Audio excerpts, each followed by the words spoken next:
Imagine you've been running a small corner store for almost a decade. You name it Beaver's Mini Mart because you're a city called Beavercreek, Ohio. The high school down the road, Beavers. There are beaver statues around town. Half the businesses nearby have beavers in their branding. You put up a cartoon beaver sign in 2019. 7 years go by. Business is steady. Your family depends on this store. Then one day in late July 2026, you get served with a federal lawsuit. And the company suing you is Buc-ee's, the billion-dollar Texas mega travel center chain with the smiling cartoon beaver face on t-shirts, coffee mugs, and bumper stickers all across the country. They just opened their first Ohio location in April, 16 miles away in Huber Heights. And according to their legal team, your cartoon beaver and their cartoon beaver are just too close for comfort. When Ohio's own governor Mike DeWine heard about the lawsuit, he didn't mince words. He said, and I'm quoting him directly here, "I looked at the cartoon figure, and I don't think anybody looks at that and thinks, oh, that's the beaver of Buc-ee's. I don't think anybody thinks that. So I think it's absurd." He then told Buc-ee's they ought to just dismiss this case entirely. And then for good measure added, everybody likes Buc-ee's, but going after a small Beavercreek business that was there before Buc-ee's came is not good. They should drop their lawsuit. Now, when the governor of a state tells a company to drop a lawsuit,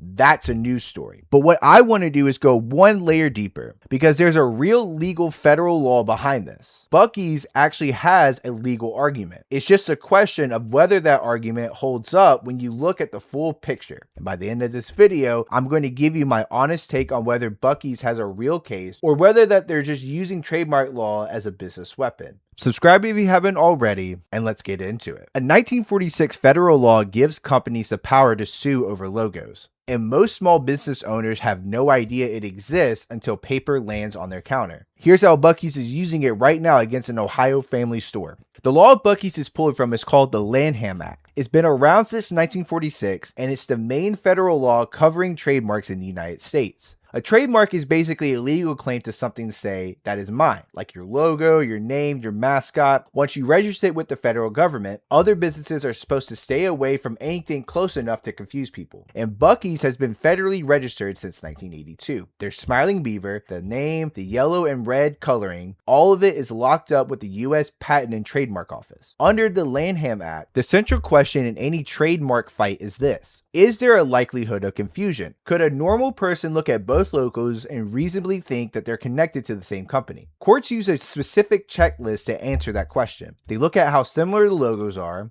how well known the original brand is, whether the two businesses are in the same industry, whether customers will be paying close attention or just making a quick decision, and whether the person accused of copying actually knew about the original trademark when they created their logo. Every one of those factors gets weighed in. And here's what Buc-ee's is specifically claiming. In their 9-page court filing, their attorney says Beaver's Mini Mart uses a cartoon beaver with wide eyes and a smile, the color red, and a name that's too close to theirs. They say a customer who knows Buc-ee's could pull up to the Beaver's Mini Mart and assume the two were connected. That is their legal argument. Now let's see if it actually holds up. As easy as it is to root for the little guy here, Buc-ee's lawyers aren't wrong about everything. Here's the part of their argument that a judge might actually listen to. Before we go into pile on Buc-ee's, and trust me, there's a lot to pile on here, let's be straight about their legal argument, because it's not completely made up. They have been building that beaver brand since 1982. 44 years of building a name into something millions of people recognize. The Lanham Act exists specifically to protect that kind of investment. And when you look at the logos side by side, there are some similarities. Both are cartoon beavers, both are smiling, both use red as a main color, both are convenience stores. Buc-ee's also says they didn't just jump straight into a lawsuit. According to their filing and public statements, they sent a FedEx letter to Vik in March of 2026, then another one in April. Then in June, they actually sent someone personally to hand deliver a letter to him in store. Boparai didn't respond to any of it. In their position, we tried to handle this quietly 3 times over 4 months. You ignored us.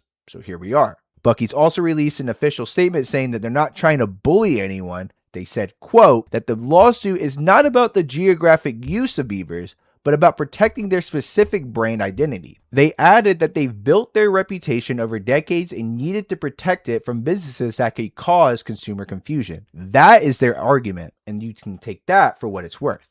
But the small Ohio store being sued by Buc-ee's has a defense that money can't fix. And it goes back to a single fact that Buc-ee's can't change no matter how many lawyers they hire. See, Vik Boparai's family has been running Beaver's Mini Mart since 2017. His cartoon Beaver sign went up in 2019, and Buc-ee's didn't open a single location in Ohio until April 6, 2026. 7 years after that sign was already on Haynes Road. He didn't name the store Beaver's Mini Mart to copy a Texas chain. He named it after the city he's been doing business in. A city where, as one local resident put it, Beavercreek was here before they were. The place was here before them. See, in trademark law, there's a real defense called prior use. If you were using a name or logo in your local market before a bigger brand showed up, especially if you were there first, a court may protect your right to keep your branding in that specific area. It doesn't always work, but it's a recognized legal argument. It's not a long shot here. Boparai was in that market for 7 years before Buc-ee's ever touched Ohio soil. The community backing him is also very notable, not legally, but in terms of public pressure. His brother Harry told reporters that businesses had actually been booming since the lawsuit was filed. Customers are coming in specifically to show support. One customer told Dayton 24/7 News, "I hope they understand that this is picking on small businesses. It's just not right to begin with." The Beavercreek City Council is now expected to vote on a resolution officially affirming the beaver as a historic symbol of their community. That's a city literally writing into the public record that beavers belong to them. And this is where the story gets a layer bigger, because Buc-ee's has actually done this before, multiple times. And who they've gone after tells you a lot about what's really going on here. See, they haven't just sued Beaver's Mini Mart. They've been going after small businesses with cartoon animals for years. And the last person who tried to fight back said something every small business owner needs to hear. See, this is not Buc-ee's first time at this rodeo. Their history of trademark lawsuits against smaller businesses is very well documented. They sued Duckees, a drive-through liquor store in Missouri with a smiling duck logo, and Duckees ended up settling. They then sued Barc-ee, a travel stop in Missouri with a dog rest area and a name that rhymes with Buc-ee's. Barc-ee's eventually shut down. Then they sued Mickey's, a gas station chain in Ohio that had a moose inside a red hexagon. And now they're going after Beaver's Mini Mart. 4 small businesses, 4 cartoon animals, different species, same playbook. The owner of Barc-ee said something worth paying attention to. His own lawyers told him they thought he could win if it went to trial, but they also told him the financial cost of actually fighting a company like Buc-ee's size might end up costing more than the company is worth. He put it plainly, very rare does a small dog go into a fight with a big beaver and come out on top. He ended up closing down, not because the law said he had to, because the lawsuit itself was the weapon, regardless of who would have won. And then there's something that John Oliver did. On July 26, 2026, Oliver did a segment on Last Week Tonight calling out Buc-ee's trademark aggression. He unveiled his own cartoon beaver mascot on air and dared Buc-ee's on national television to come after him instead. 2 days later, on July 28th, Buc-ee's filed the lawsuit against Beaver's Mini Mart. Whether that's a coincidence or a response is something only Buc-ee's knows, but the optics are not great. I ended up running Buc-ee's lawsuit through the actual legal test courts use, and the result is not as clear cut as Buc-ee's is making it sound. Here's where their case gets shaky. Let's run the likelihood of confusion test honestly. First, how similar are the logos?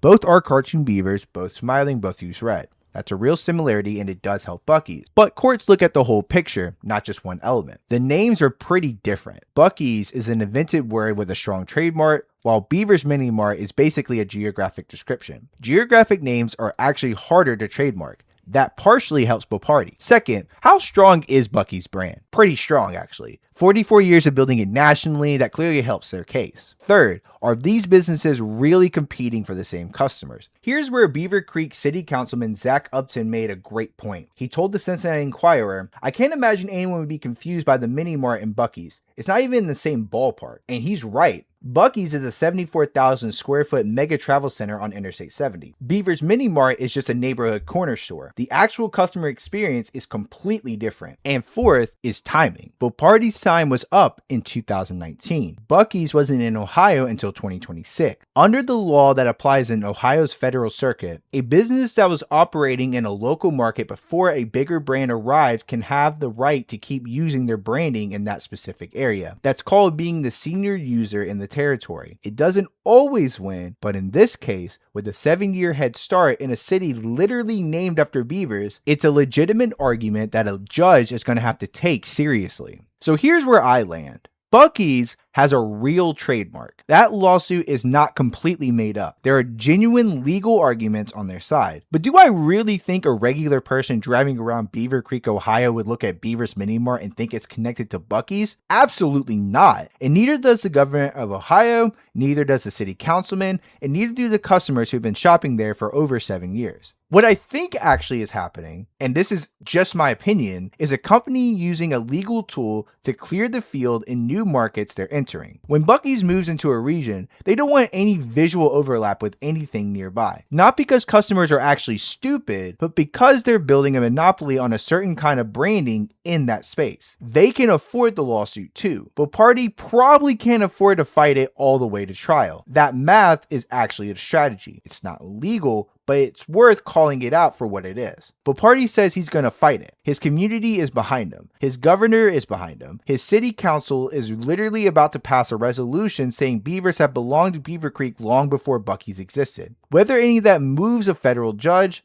that's a different story. But at least now you know what the law is actually being used, what the arguments are, and what the real power dynamic looks like underneath the legal language. The Lanham Act gives companies the right to protect brands they spent years building. That's fair. What's less fair is when that law only flows in one direction, where the size of your legal budget determines whether you win, not whether you're actually right. That's not a flaw in the law necessarily, but it's how trademark laws work in practice for a lot of small businesses, and it's worth knowing. Do you think Buc-ee's has a real case, or is this a trademark law being used as a business weapon? Drop it in the comments, and if you're in Beavercreek, go support Beaver's Mini Mart. Subscribe for more cases like this every week, and share this one, because there are a lot of small business owners who need to know that this law exists and how it can be used against them.